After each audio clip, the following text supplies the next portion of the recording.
আসসালামু আলাইকুম বন্ধুরা, আজকে এমন একটা জায়গায় আপনাদের সাথে শেয়ার করতেছি। এটা হলো ঢাকা শহর, পুরান ঢাকা।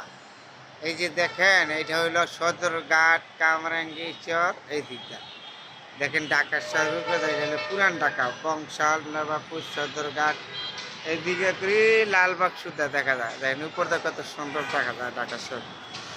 পূর্বে দিকে তাকাইলে দেখা যাচ্ছে আপনার কাশপুর থেকে একেবারে কাশপুর, মতিঝিল, শ্যামপুর, এদিকটা তার নাম হলো ঢাকা শহর। উপরটা কত সুন্দর। নিচে দেয় যে ফ্লাইট বেরোতে গাড়ি যাচ্ছে, কত সুন্দর দেখছে না, ফ্লাইট বেরোতে গাড়ি যাচ্ছে। এটা হলো পুরান ঢাকা। তাহলে বন্ধুরা, বহুদিন পরে আপনাদের সাথে শেয়ার করলাম আজকে ঢাকা শহর। উপরেটা কত সুন্দর। হয়তো নিচে দা যানজট থাকতে পারে, পরিবেশ সমস্যা থাকতে পারে, কিন্তু উপরটা ঢাকা শহর হলো তোমার এলাকা ঢাকা শহর।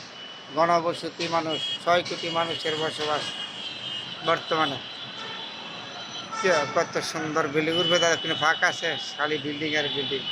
তারপরে কত সুন্দর দেখা যাচ্ছে বন্ধুরা, আমাদের সাথে শেয়ার করলাম আজকে এই ঢাকা শহর।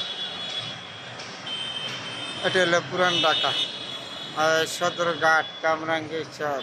ওই অনেক দূর থেকে দেখা যায়, খুব সুন্দর না ঢাকাটা। ওই দিকটা কাশপুর, মতিঝিল, আবার এই শ্যামপুর বুৎসুদ কিন্তু দেখা যাচ্ছে। খুব সুন্দর একটা জায়গা ভিতরে আমার সাথে শেয়ার করলাম ঢাকা শহরের কথা। নিচে দেয় যে ফ্লাইট বেড়াতে গাড়িগুলি যাচ্ছে, কত সুন্দর। ফ্লাইট বেড়ে নিচে দেয়, এর নাম হলো পুরান ঢাকা। কত সুন্দর আপনাদের সাথে শেয়ার করলাম বন্ধুরা। যখনই যেন সুন্দর আছে, এখানে চেষ্টা করি আমি আপনাদের দেখাবার জন্য, ধীরে তোলার জন্য। তারপরে বন্ধুরা, সবাই ভালো থাকবেন, সবার জন্য দোয়া এবং শুভকামনা রইল। আমি আজ যেন আরও সুন্দর জিনিস দেখাতে পারি, সবাই আমাকে সহযোগিতা করবেন। আলহামদুলিল্লাহ।